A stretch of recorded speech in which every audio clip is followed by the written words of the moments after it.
This is Hassanul Hakim from Rohingya refugee camp. Today I am here in front of the USA and the whole world, including Bangladesh government, to share the feelings of the Rohingya students on the determinations of the Rohingya genocide by the USA. It has been about 4 years with the old Rohingya are waiting and watching enthusiastically to hear the assurance of the Rohingya genocide by the USA government.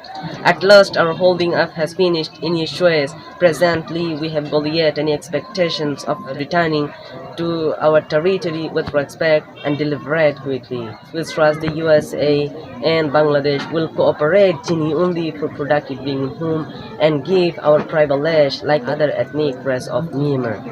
The enormous love and regards of Bangladesh government and public that we get can always remember. All the things are considered. We multiple legs of Rohingya students are making due in evacuee camp. Modestly demand you to do another blessing by giving us the learning access until the fruitful bringing home. We are in huge gloom of obliterating our life in this brilliant time. We all acknowledge that education is the best instrument of each issue and nobody however thing can gain congruity in our neighborhood, as well as it makes our life so significant. We finally assume that you will get our opinions and fulfill the cravings of desires.